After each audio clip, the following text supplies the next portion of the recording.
about that lad Kamzat Kameev?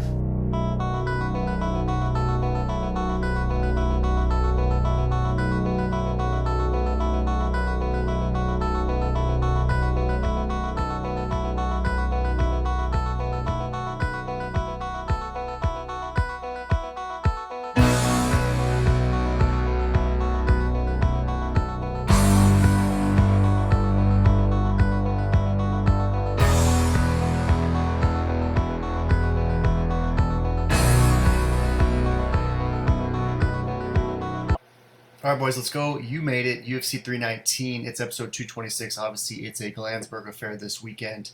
If you're looking for locks, though, you still came to the right place. If you discovered us, this is Meat Boy MMA, by the way. If you discovered us through a short, through some random outlet, we appreciate you being here. We bring memes, we bring locks, we bring laughs, the shorts, the longs. And this week, it's another absolute banger from Chicago. It's UFC 319. And last week was a pretty successful week for Meat and myself. Again, usually it's a two-man affair. It's just your boy this weekend, but nonetheless, we both went 4-1 last week. It was UFC Bad Vibes. Easy light work, first-round victory for CLD license, Christian Leroy Duncan. And essentially we said, hey, we missed the Chris Duncan Meatlock from last weekend. Let's roll with the other Chris Duncan for this week's Meatlock. And we said he'd get it done the first round. He did just that, easy light work. Slept your boy Eric Anders with a gnarly combination, and he really actualized all the hype he's been having for the last couple of years, because it seems like everyone's been waiting for CLD to break through, and I think he did over the weekend. So we killed it there. Easy light work, getting our Meatlock balance to 124 and 78. Back on track, still cashing out a 61% clip, and overall we both went 4-1. The only one we missed was a very close, razor-thin split decision loss. C-Rod dropped the L to Andre Touchy-Feely, but besides that, it was a perfect weekend for the Meat Boys. So we'll keep it going this week, and you see the text. Chase Hooper is an absolute lock in this one against Alexander the Great Ape Hernandez, and he's a minus 310 favorite. Obviously, you see Tapology, 94% rolling with the dream Chase Hooper, and we simply think he's going to be way too well-rounded for Alexander Hernandez in this one. I mean, Hernandez is a guy who essentially hasn't gotten better since entering the promotion, and that's not to say he's a bad fighter. It's just to say that he really peaked within the first 20 seconds of his debut, comes out guns a-blazing, gets the easy light work finish over Dariush as like a plus 500 dog, and obviously showcased his high level at that time. But the fighter that showed up in that contest is pretty similar to the fighter that will show up in this contest, despite it being almost a decade later. So plenty of respect for Hernandez. Obviously the dude is as tough as they come, but Chase Hooper, we can kind of see the ascension happening. I mean, there's a reason why he's on this UFC 319 card in itself, and this guy just keeps improving every single fight, and every single contest he goes out there and not only showcases new skills, but showcases a new level when compared with the fighters that the UFC is matching him up against currently. So we think this is more of the same. Another easy light work, likely finish for Chase Hooper. I mean, maybe this goes the distance. Maybe Hernandez can find a way to survive 15, but it might be a tall order for sure. So we'll be keeping it simple, throwing down an easy 310 to net 100. Get us that second Meatlock in a row. It would be, let's see here, maybe 7 of our last 8. I mean, we're on an absolute tear here. So if you're new, smash subscribe, because it's locks and laughs only. And Chase Hooper continues the trend nonetheless. So I'll keep it moving. Brian Battle is this next one, taking on Nursultan Ruziboev. And obviously you'll see Meat's picks on the left. I mean, he's not here, but we'd be remiss if we didn't include his rationale. And then I will give my piggyback take or a contrary opinion. But Brian Battle is who Meat's going with. He simply thinks he's been looking great and is more well-rounded than Ruziboev. And Ruziboev, while he's tough, right, he's big, he's huge for this division. He's a 6'5" monster and trains with a lot of killers, right? Trains out in Philly with Body Bags Pfeiffer, with Andre Petrosky. There's a lot of Basil Hafez. I mean, there's a lot of dudes in that gym, but he simply lacks the high-level experience that perhaps Brian Battle has, and the level of competition has just been different, right? It's not to say that Ruziboev hasn't had a lot of fights, but he hasn't had a lot of fights against the caliber of opponent that Brian Battle has, and as a result, Meat especially believes that Battle will expose Ruziboev's flaws, and I'm with Meat all the way in this one. Tapology is seeing it pretty split down the middle, 54% going with Brian Battle, 46% going with Ruziboev, but I like Brian Battle a lot in this one. I think he finds a way to likely get a decision. I'd be a little shocked if he goes out there and finishes Ruziboev, just because Ruziboev is as tough as they come, but perhaps he can, and maybe he'll spit some fire on the mic like he did when he was in Charlotte, because Chicago sounds pretty similar, and perhaps a finish sounds similarly nice for Brian Battle. So we're both going Brian Battle on this one. I'll keep it moving. Edson Barbosa, the OG's taking on Drakkar Klose, and you see Meat's pick. He's going with Drakkar Klose. He was kind of wavering back and forth. Initially thought that Barbosa might get this one done, but now it's the Drakkar Klose pick as the plus 132 dog, and he simply switched it up because he thinks Barbosa's too old, and this is truly the era of the Drakkarski. And I asked him, where stylistically do you think the Drakkar will have the advantages? And he pinpointed that the overall well-rounded game of Drakkar might be crucial in this one, because obviously Barbosa's a dude that you don't want to just stand and bang with, but Drakkar Klose can make it ugly, initiate a lot of clinch, really make it ungritty, and fight a fight that will drain Barbosa's gas tanks as opposed to just staying at range and letting Barbosa chip away, fight his point style. I mean, if Drakkar Klose goes out there and really mixes it up, then he does perhaps have a pathway in this one. This one's close for me. I've been going back and forth. I do kind of like the idea of the era of the Drakkarski, but I don't know. Something tells me that we're going to get a closer to vintage version of Barbosa in this one, and I don't know. I think Barbosa finds a way to eke out a decision. It wouldn't surprise me, though, if somehow Drakkar gets this one done and it truly is the era of the Drakkarski, but I'll go with Barbosa ever so slightly. Meat obviously going with Drakkar and Klose. So I'll swap us through. We'll keep it going. Michal Oleg-Zaitchuk, often referred to as my boy, is taking on GM3 Gerald Meerschaert, and you see Meat's pick. He's going with GM3, and the rationale he said was simple. It's going to be a typical round 3 finish for GM3. He's a 2-1 underdog like he always is, and you know how it goes is what he said. He's probably going to lose the first 5 minutes decisively. He's probably going to be flirting with unconsciousness, maybe one punch away, one Michel meat bomb away from putting him out cold, but he'll find a way to survive. About midway through round 2, the tide will start to change, and somehow by round 3, GM3 will find a way to get an advantageous position and likely get a round 3 submission. So it's a typical story, you know how it goes style fight for GM3 according to Meat, and honestly this one's tough for me because I don't see a world where Michal Oleg-Zaitchuk can go out there and win a dominant decision over GM3. I think that he has to put his lights out early, otherwise the pace, the cardio is really going to add up for GM3 and work to his advantages in later moments. So this one's close, and I rarely pick against Michal Oleg-Zaitchuk, and I like where Meat's head is at. I think that he's going to find a way to pick up a round 3 finish in this one. So book us for the typical GM3 round 3 finish, likely submission, maybe even a TKO, but at plus 200, it's vintage GM3 for both of us, and I'll keep it moving. MVP's taking on Jared Cannonier, and it's another old OG taking on probably the best fighter from Bellator, you can argue. I mean, all these Bellator hybrids have come through the promotion. There's no one fighting in the co-meet tonight, and they've all sort of underwhelmed. But Michael Venom Page is the one who is putting the organization on his back and finding ways to secure W's in this top-level UFC promotion. And for that reason, Meat is picking him all the way.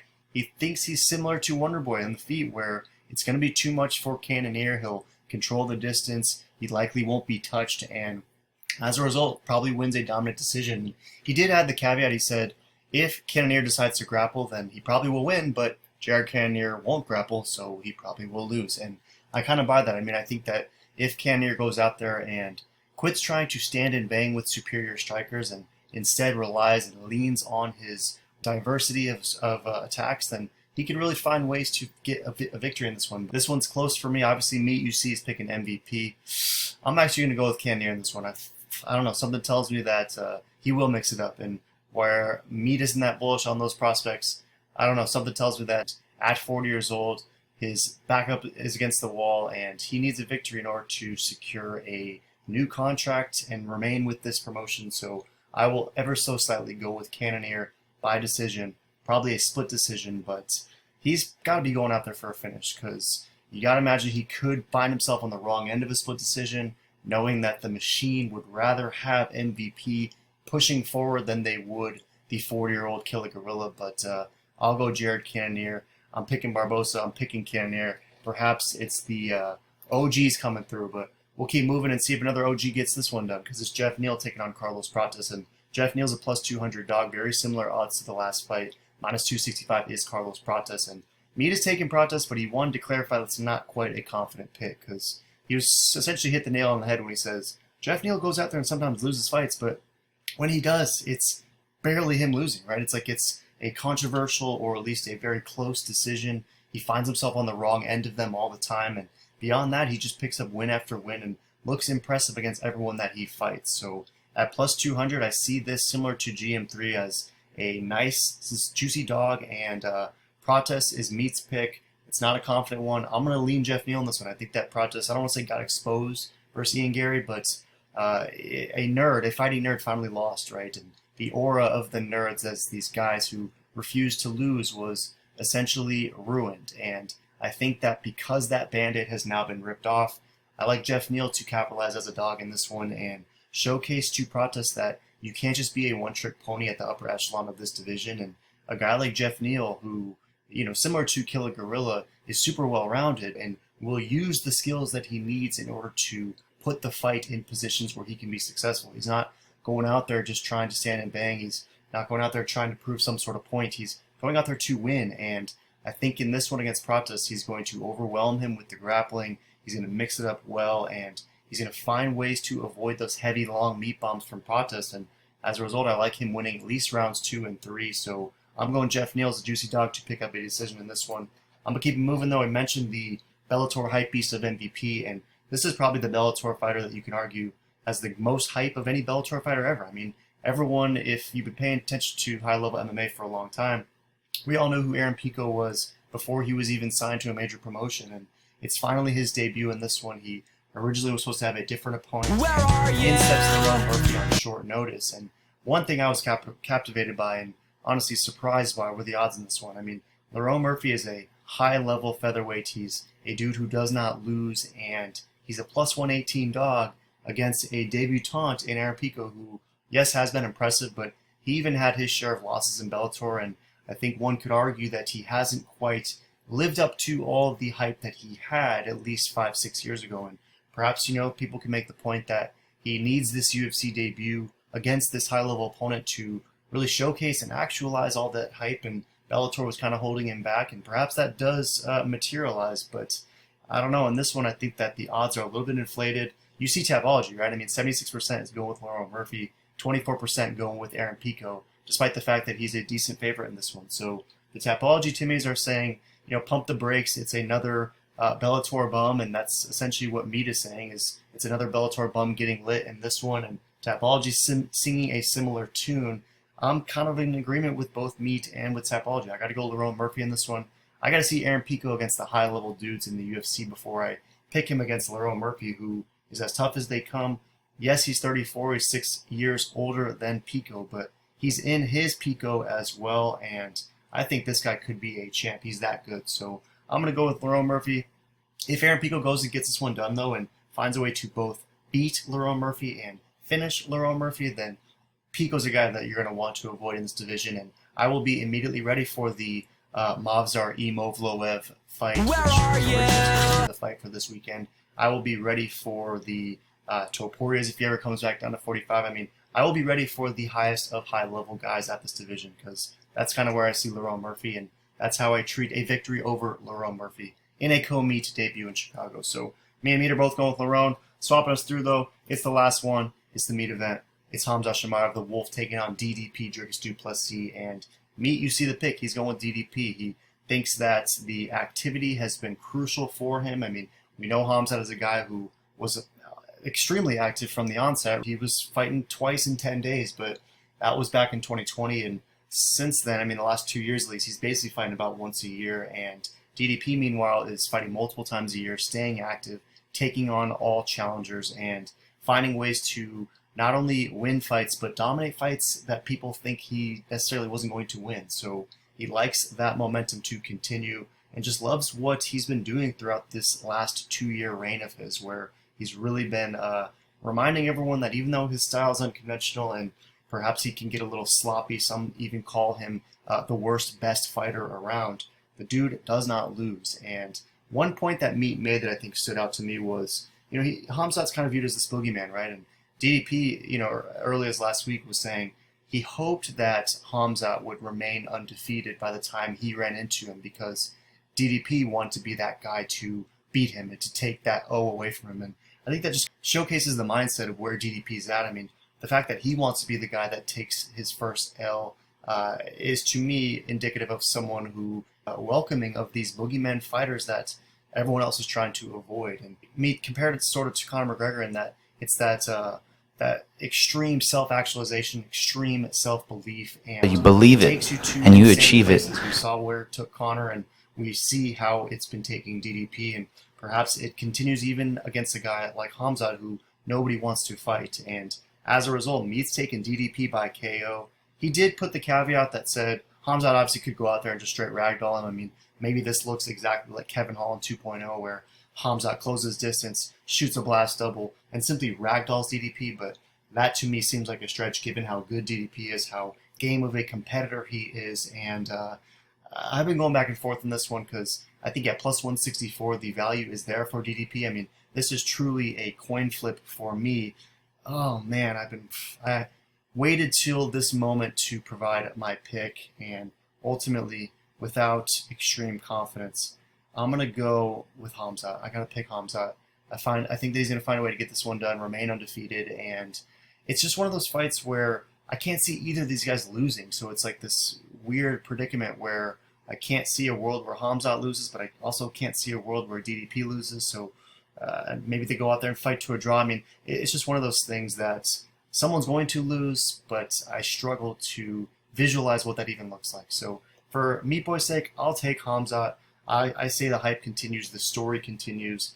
But if DDP goes out there and finds a way to sleep Hamzat, I mean, we saw what Hamzat looked like in that third round versus Usman, and that was obviously a fight where there was some weight miss context and some interesting stuff happening there. But either way, if you're losing a third round to Usman, I do kind of wonder what a fourth and fifth round versus DDP might look like. So I hope this fight lasts longer than 2 rounds, longer than 3. I want to see the championship rounds and see what Hamzat is truly made of, because we know what DDP looks like when the fight gets there. So I don't blame anyone who is both inspecting DDP and maybe even seeing DDP by R4 or R5 finished, because it's that to me is the only pronounced unknown what Hamzat will look like in those championship rounds against a caliber of opponent like Dricus du Plessis. So it's a fun one. It's, I think, probably the most hyped up match of 2025. And let us know in the comments, are you taking the Wolf? Are you taking DDP? Who do you think continues their trajectory and remains or becomes champion in this division? And then who would you want to see them fight next? For me, it's Fluffy Hernandez, but there's a lot of cool competitors at 185. So that's it. Broke down 8 again. It was a solo affair this week. Meat will be back next weekend for another scrapper of a ripper, but it's straight from the shores of Lake Michigan in this one, and we're excited for UFC 319 in Chicago. So let us know in the comments if you like any of our picks. Are you on the bench? Are you fading? Let us know either way, and I hope to see you in the next one.